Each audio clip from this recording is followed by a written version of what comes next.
उत्तराखंड के पर्वतीय अंचलों में दम तोड़ दी स्वास्थ्य सुविधाएं किसी से छुपी नहीं है, जिसको लेकर पहले कांग्रेस कार्यकर्ता समय समय पर आंदोलन करते थे, लेकिन अब तो भाजपा संगठन के ही 2 महामंत्री अपनी ही सरकार की स्वास्थ्य सुविधाओं को लेकर मुखर गए हैं। आपको बता दें, कर्णप्रयाग नगर और ग्रामीण मंडल के 2 महामंत्री और कई बीजेपी कार्यकर्ताओं ने आज सिमली में क्षेत्रीय जनता के साथ मिलकर करोड़ों रुपए की लागत से बने महिला बेस अस्पताल के जल्द संचालन को लेकर भाजपा की धामी सरकार और स्वास्थ्य विभाग के खिलाफ रैली निकाली और प्रदर्शन किया। प्रदर्शन कर रहे भाजपा के नगर महामंत्री ने कहा कि करोड़ों रुपए की लागत से बना बेस हॉस्पिटल बिन विशेषज्ञ डॉक्टरों के पास है, बिन विशेषज्ञ डॉक्टरों के शो पीस बना हुआ है, जिसके चलते यहाँ की जनता को इसका लाभ नहीं मिल पा रहा।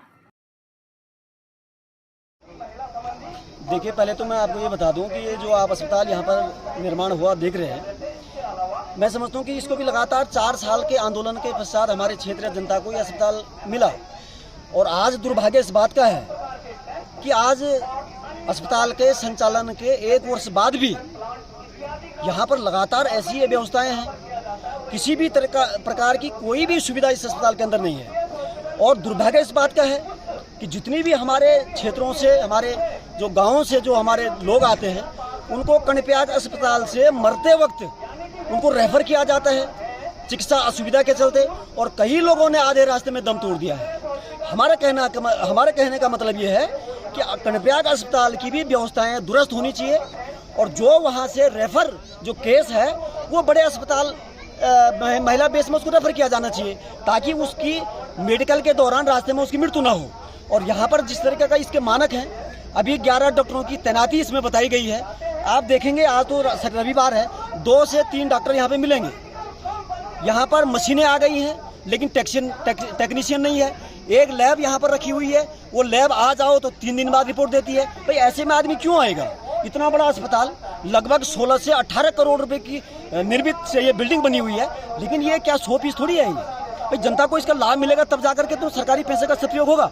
तो हम ये चाहते हैं कि 1 माह के पश्चात इस अस्पताल का पूर्ण संचालन यदि नहीं होगा, तो जिस तरीके से हमारे व्यापार संघ के लोगों ने, जिस तरीके से हमारे क्षेत्रीय जो संगठन जो सहयोग कर रहे हैं, मैं समझता हूँ कि लोकसभा चुनाव का कम से कम कर्णप्रयाग विधानसभा में तो पूर्ण बहिष्कार किया जाएगा।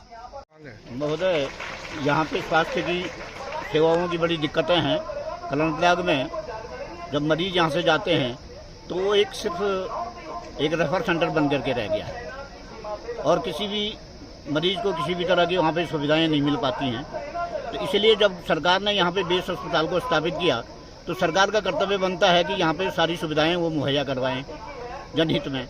ये एक बहुत बड़ा क्षेत्र है। काफ़ी लंबे संघर्षों के बाद यहाँ पे बेस अस्पताल की स्थापना हुई थी, और आज सरकार ने यहाँ पे, सुनने में आया है कि डॉक्टरों के अपॉइंटमेंट्स तो हो चुके हैं, लेकिन कोई भी डॉक्टर यहाँ पे पहुँचा नहीं है। क्या चाहते हैं आप? हम ये चाहते हैं यहाँ पे शीघ्र से शीघ्र स्वास्थ्य की व्यवस्थाएं जो है सुचारू रूप से लागू हों।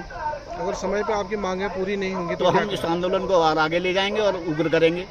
आगामी लोकसभा चुनाव को लेकर आगामी लोकसभा चुनाव को लेकर के हमारा ये है कि अगर सरकार ने हमारी मांगों को पूरा नहीं किया और सरकार ने यहाँ पे विधिवत इसको सुचारू रूप से चालू नहीं किया, तो हम सरकार के अगेंस्ट जो है जाकर के भी मतदान कर सकते हैं।